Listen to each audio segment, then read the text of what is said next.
Hey everybody, welcome to this week's episode of Midwest Mythos. And you know what? Once again, I'm going to have a little heavier front of house. So, with that being said, we're no longer recording on Zoom. I've officially switched to Riverside. I think I think this is episode 38, 39, one of the two. It's about time I put some big boy pants on and switch to an actual podcast recording place. So, if there's any issues with this episode, it's because this is the first one I'm doing on it, and I'm going to be learning. But I've had a lot of friends out there suggest this Riverside to me, so, we're going to try it. And with that being said, it looks like I'll be able to actually do live streams and stuff like that off of it.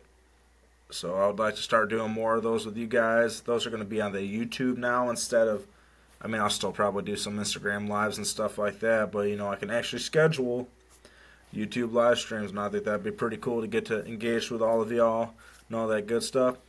And I still haven't made a post for it because I'm not very good at making posts, especially when it involves me making a picture for it.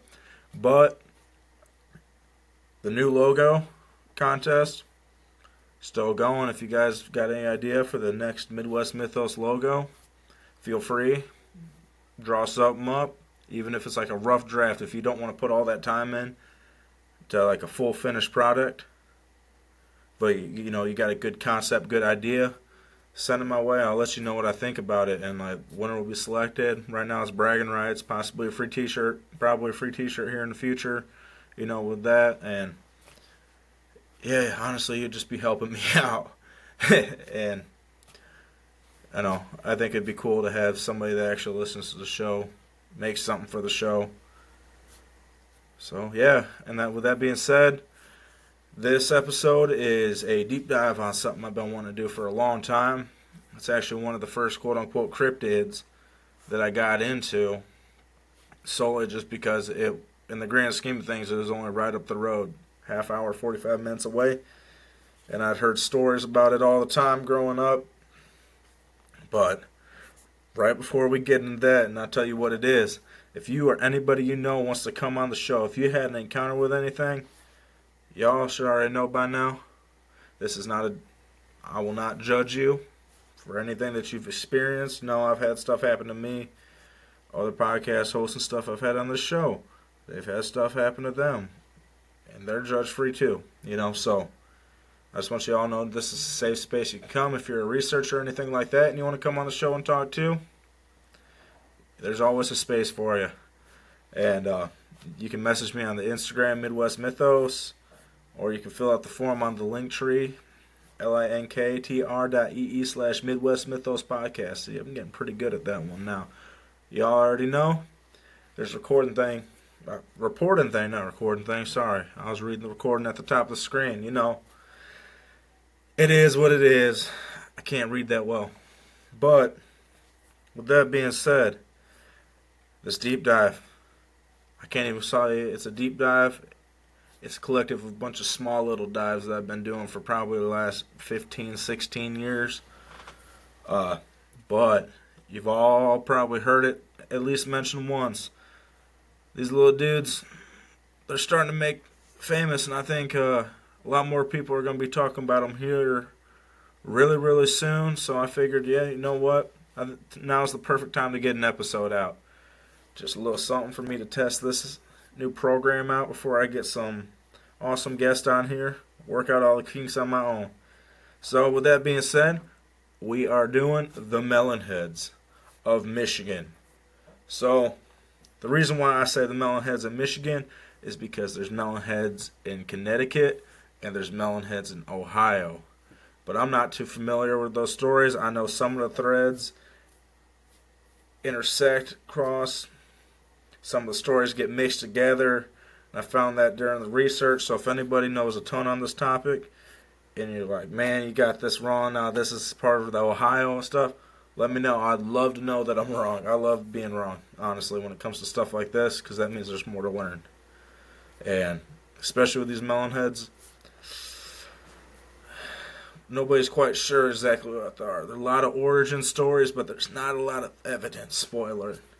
But It's a fun topic. I'm looking forward to getting into it with you guys. So I should start out.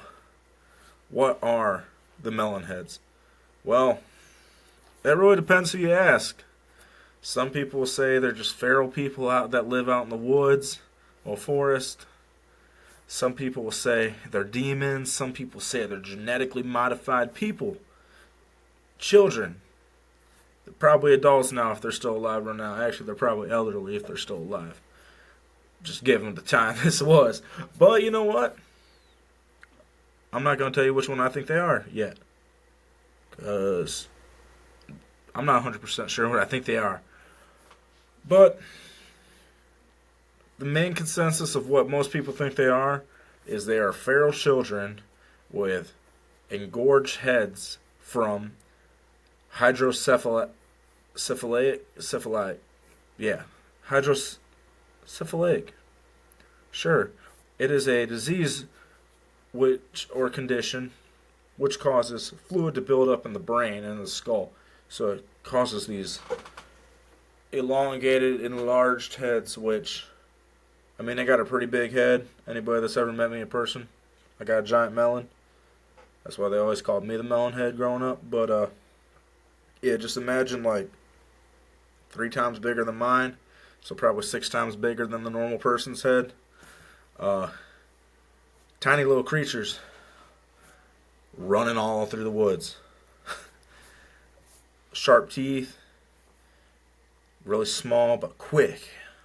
Beady eyes, pointy noses. They almost look like, a lot of descriptions people talk about is almost looking like imps. Like, I'm just thinking of a giant-headed imp. Just dodging and climbing through all the bush and tree out on Lake Michigan's coast. Just getting all these people.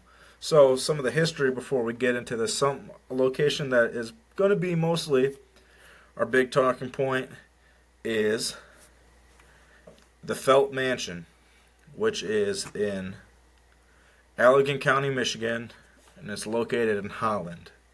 So, a little history on the Felt Mansion. It was built in 1928 by Dorr Felt as a summer home for his wife. The mansion, I'm just giving you guys the history of the mansion. The mansion was a school and chapel until it was purchased by the state of Michigan in 1977. The state used the mansion as a state police post and converted the building into a prison. And then in 1995, the township sold it for $1, and now it is a nationally registered historic place. So, part of the legend, getting into it, just so you guys get some background, because this is kind of going to hop all over the place, because the overall, there's quite a few different stories. A lot of them tie in together, but they all take place in the same location. It's just a matter of what the building was at a certain time. So, one of the legends claims that the mansion was actually an insane asylum at some point, and it actually housed these creatures. But the Allegan County Historical Society says no asylums existed whatsoever. So, who knows? Could be a cover-up, especially when you get into this area. You never know. Who knows? There's stuff, little asylums. There's stuff hidden out in the woods all over southwest Michigan. I found some of it. I know a bunch of other people that have found stuff out there. It's, to me, it makes sense that there was probably something out there, because it seems like every town's got a hidden asylum or something like that around here out in the woods, and if it ain't in your town, it's in the next town over. But just some more lore of the area before we really get into the myth. So you guys hear me talking, especially if you're a long-time listener of the show, you've heard me talk about Lake Michigan, the Lake Michigan Triangle. You've heard me talk about the Manistee and stuff like this. This is all in that general area. There's a lot of, as my good friend Joe from Ancient Enigma, fidukery happening. There's just a bunch of weird stuff, man. And shout out to my man Joe. Go check out his show, The Ancient Enigma Files. But there's just so much stuff going on out here. So much. Missing people. Tunnels. I've heard stories. I can't remember where. but people talking about reptilian civilizations underneath Allegan, all this crazy stuff out there. There's tons of tunnels supposedly. We'll get into those with this, but the area is just weird. This whole side of Michigan is just so weird. It does not surprise me that they'd be trying to cover something up. And we're going to get into more of that as we go. So, the lore behind the Melon Heads. So, the story takes us to the mid-1900s, late 1940s, the 50s, 60s, 70s, just that whole little time period. So the big story is an abusive doctor exposed children to very physical and mental abusive experiments. These melon-headed, they say that the children were released into the forest surrounding the mansion/asylum, whatever one the story that you're being told has. And once all that stuff closed down, they just didn't want to transfer the people anywhere because they were probably trying to cover something up. So they just released them all out into the woods surrounding it. Now, that today, nowadays time, sounds like something that really wouldn't happen. You know, they had transferred these people to places. But this was also around the same time they were doing lobotomies on people and stuff like that. They thought that was actually working, though. Ice pick tickle. Yeah, no. It would not surprise me if somebody was doing experiments on children and stuff like that, that they would just, if they didn't expect them to live long, cast them out into the woods anyway. You know, their standards and morals weren't any different, way different than they are now. If you know about, the families, even with stuff as simple nowadays as, autism and stuff like that, back in the day, the families would take people and send them off to institutions, mental institutions and stuff like that, just for the slightest little deformity or mental regression. Well, not regression, but just delay. Anything like that, they would send them off because they didn't want them to be a blemish on the family's honor, record, all that stuff. So we have to put ourselves in that perspective of, oh yeah, that's what was actually, happening in that time. And it wasn't all that too long ago, really. It's crazy how far we've come. So that's the story of how it really kind of started and stuff. But as time went on, as everything happens, as every good story, somebody adds some little details to spice it up, to really make it hit home around the campfire, and really just add that little bit of extra scare. So as time went on, the story changed, and the doctor got a name at this point, and that name was Dr. Crow. Depending on what you read, it's spelled 15, 16 different ways probably. I've seen everything. I'm just going with a good old crow, like the bird. And they got a couple ideas of why he was doing these tests on children, why they got the hydrocephalic, or however you say it. Yeah, hydrocephalic. And his goal, some people say his goal was to make a new hybrid species of man. So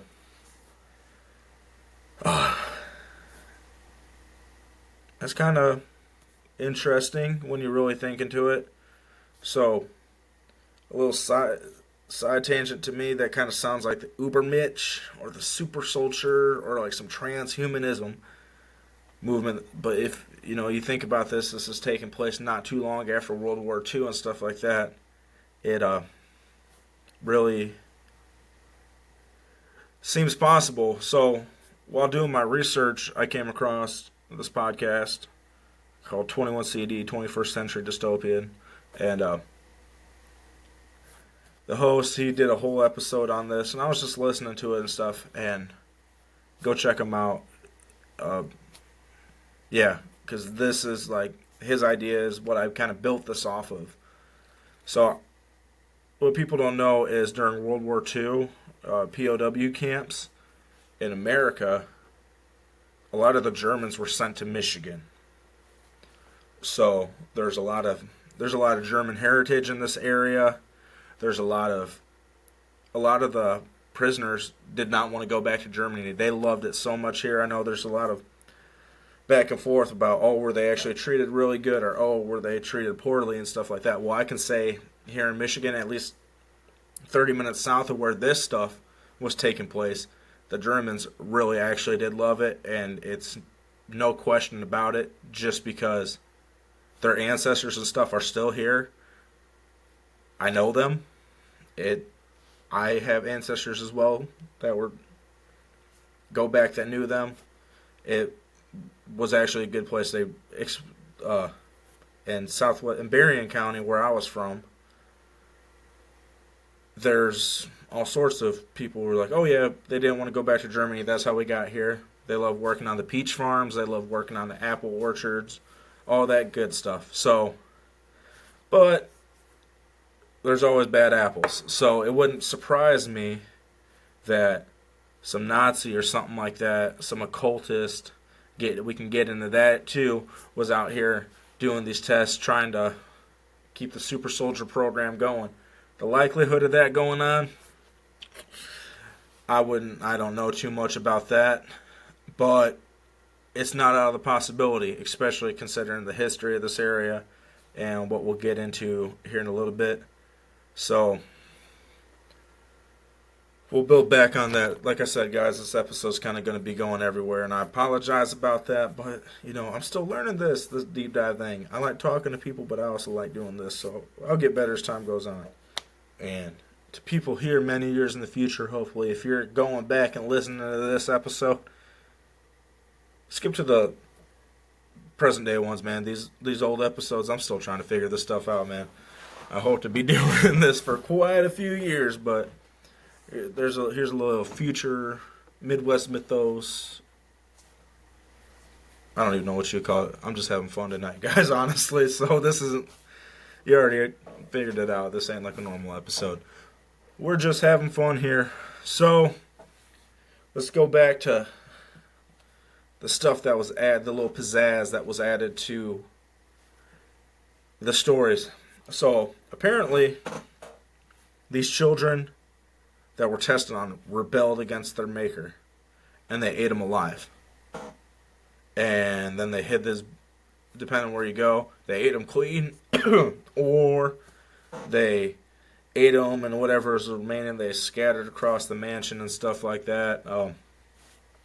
In my opinion, I really don't think they ate them, but it could happen. You never know. Some of the stuff I've heard that's coming out soon, that could be different, but until that day comes, I'm just going to say no, because I haven't seen the evidence put out in front of me, but people might have some. And to me, this is almost like somebody read Frankenstein and was like, this premise would be awesome to mix into this Melonhead story. Because if you guys have read Mary Shelley's Frankenstein, the first sci-fi novel ever written, there's your fun fact of the day. Dr. Frankenstein's working on this monster and stuff like that, and it gets a little bit more than he can handle. We all know the story of Frankenstein and Frankenstein's monster. Well, Frankenstein's monster didn't eat him. He just, took his woman and took him to the Arctic. But, yeah. But, you can switch it up like that, and if you're sitting around the campfire trying to scare your kids or something while you're in these woods, oh yeah, he ate them alive and all that stuff. So, it could happen. Who knows? If these things are demons like some people think they are, I can see it. And if that's the case, and these things are eating people, that brings us to our next thing. There's a lot of missing people in this area. There's just a lot of missing people in this whole stretch from middle to northern, lower peninsula, all the way down to Chicago and stuff like that. Just tons of missing people. We've talked about it could be aliens. We've talked about the dog man on this show. We've talked about the Bigfoots. I brought up reptilians and stuff like that today. And now we're talking about the Melon Heads. And there's a ton of occult stuff too that I've talked about. We're going to get some more of that here in the future real soon, real soon for you guys. I'm really excited about that, but that's for another day. And, yeah, could these little melon head creatures, these little feral kids out in the middle of the woods, be responsible for what is happening to these people? Could they be snatching hikers and stuff like that? I didn't look too much into missing people for this episode in the area, but I guarantee if we were to sit back and actually look, we could find some.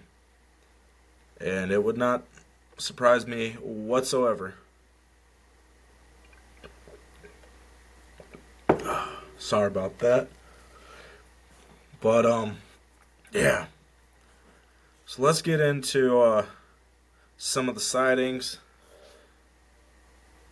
and some secondhand stories that I've heard personally. So when you're doing research on this, there's not a ton of sightings and stuff. At least that not that I was able to. Pretty much everything that I got here, I have pulled from a book or I've had somebody from the area tell me. And I don't have very many of them. So, this first one, I was going through a book on, like, strange things in Michigan, like haunted and creepy locations. I can't remember the name of the book because I spilled coffee all over it and just threw it in the trash because it was destroyed. But,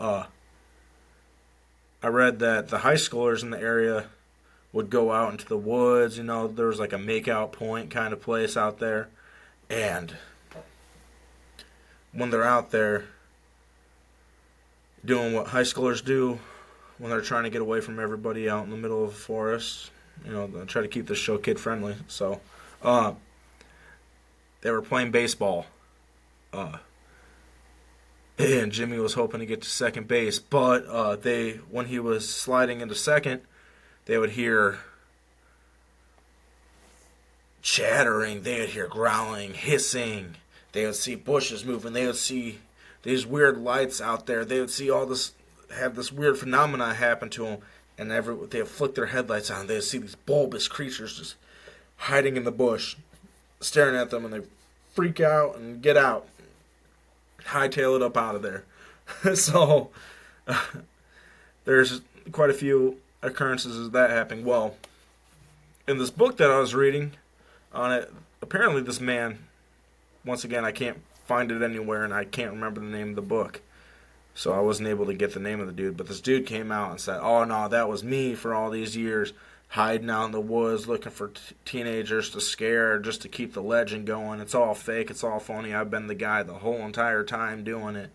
But when you listen to the dude's account and just put the time frame in mind, like, there's no way he could have been doing this back in the 40s and 50s and 60s, maybe late 70s and 80s through the 90s, but to me, it just sounds so unlikely that this dude would dedicate that much time into this little prank. I think he was just trying to get a little bit of attention, a little stardom. He can be the Melon Heads, you know, talking about masks and stuff, going out there. And if you got that much time on your hands to do this, you know, you deserve all the credit for this whole entire lore, this sighting, this phenomena, and the fact that you're not only doing it in Holland and Saugatuck, Michigan, you're doing it in Cincinnati, you're doing it in Connecticut, and you're doing it in Ohio. You know, a round of applause to you for being able to do that, man. That's awesome if you can, but I find that very unlikely personally. So, yeah, if they're not seeing Melon Heads, they're experiencing some phenomena out there, and you know what? It is what it is. There's something there. People don't believe it. That's on them, but I really believe something's happening out there. Is it Melon Heads? I don't know. Could be demons. Could be grays. That's some aspect, for some reason, just blew over my mind up until right now. Are these Melon Head grays? We know there's UFOs all over this place. That large UFO flight in 94. My stuff that I've seen, countless other people in the area have seen all kinds of stuff in this area. I'm saying area a lot. I'm sorry, guys. I'm really tired while I'm recording this episode, but I wanted to get this out for y'all because I love y'all. So, yeah, maybe it's aliens out in these woods. You know, it's a state park. It's a historic site. Not supposed to be a lot of people out there at night. And, yeah, there could be aliens coming out from the lake, doing a little scouting, just hiking the wood. Who knows, man? Maybe Grays like to hike like we do. You know, just take in nature. Maybe they have an appreciation for nature. I mean, who knows? Probably not. But it's fun to think about. Just imagine hiking. You're walking up and down a trail out in the middle of the woods, about twilight, kind of getting dark. You got your camping gear, you got your camping hat, your walking stick, all that good stuff. You see little Gray, he's got a little bucket hat on, little vest. He's got his backpack and his little walking twig. Bump into each other. What's up? Oh, just appreciating nature. Oh, look at that tree. Yeah, this be pretty funny or the scariest thing ever. But who knows, man? These melon heads could be Grays. They could be demons. They could be experiments. All that good stuff. Or we can get into this next thing that could be the explanation for at least some of them. So I don't know if I should be saying this on the show or not, but I haven't been in these houses in this area, but south, hidden out in the south, a little bit more south, hidden out the woods, is these multi-million-dollar mansions that you would not even think are out there. You just think, oh, it's some woods and stuff. But you follow these trails, and there's these mansions bigger than anything you could think of out there. They got helicopter pads. They got all this good stuff out there. And not people don't know about them because there's like a gate in the middle of the woods. And from there, it's a drive, and then all of a sudden there's these mansions and mansions lined up. Well, supposedly up in this area, there is even bigger ones than the ones I'm talking about. Like, they're only accessible through these tunnels and through helicopters. So, I was told by somebody when I was growing up that there's these mansions hidden out in the forest. Somebody I know, or somebody I know somebody, was doing some work on these houses and stuff. And they were just talking to somebody, and they brought up the Melon Heads for some reason. And the guy was like, oh, that's the security officers that would do the perimeter, the private security that does the perimeter. Kids will get too close to these tunnels, and they'll have a speaker that has all these little feral noises on them. And they have like lights and stuff, and they'll pretend to be the Melon Heads to scare the people out of the area. So, I don't know. It could be that. That might account for some of them. I mean, if I had a multi-million-dollar mansion and I wanted people not to know about it and be secluded, I think that would be a good way to build on the lore that everybody knows or has at least heard of once. Scare them out, because I know a lot of tough people, but if you're out in the woods and you hear this screeching and giggling and all this stuff, they're going to hightail it. I'd probably hightail it if I'm being honest with y'all. And I'm a pretty big dude. So, yeah, that one is likely as well. But this is more of like a mini mythos episode, so we're going to be wrapping it up soon. My thoughts on the whole situation, I'm not quite sure. Exactly, I really think there is stuff out there. Is it melon heads? I cannot be 100% sure with y'all. Feral people? Possibly. Reptilians? Could be. Demons? Good chance. Hybrids? Fairly good chance as well. Yeah, I think it could. I think there's a decent shot it could be a lot of these things. Children out there. Honestly, I think the melon-headed children, like the medically melon-headed children, are probably the least likely out of all of them. Now, is there something out there with big heads? Could be. But Children, I'm not 100% sure about. But I will say, if you guys are ever out in the woods, a Saugatuck or howling at night, and you're walking down a trail, and you hear a growling or a hissing at you, or a little talking, and you see some lights in the bush, run. Run, run, run, unless you're packing. If you're packing, you make your best call. But if it was me, I'm hightailing out there. So guys, I hope you like this little mini mythos on the Melon Heads of Michigan. I'll probably revisit this topic someday in the future and cover all of them and see how they tie together, see what information comes out in the next year or so on it. Yeah, I had a lot of fun with this one. Got an awesome interview coming up next week for you guys. Looking forward for you guys to hear that one. But if you like the show, be sure to like, follow, subscribe, comment on it, leave a 5-star review. You guys have been doing awesome with that. And make sure you check out the YouTube channel, Midwest Mythos Podcast. So Tuesday nights at 8 p.m. Central Time, there's a live premiere. I try to hang out in the chat. If people are active in it, I'll stick around and hang out. But if it goes for about 15, 20 minutes and nobody's there, I tend to leave it. So if you hop in after that and you don't see me responding, I'll see you in the future. But thank you guys for everything. Like I mentioned at the beginning of the show, if you or anybody you know would like to be a guest on the show, just reach out to me. Love to have you on the show. You can get something worked out. Or if you just want to talk, got something, experience or something you don't want to be on the show, you can give it to me in a written format. I can read it on the show. I know how much you guys love my reading. But yeah, until next time, guys, I'll see y'all next week. Y'all have a blessed week, and bye.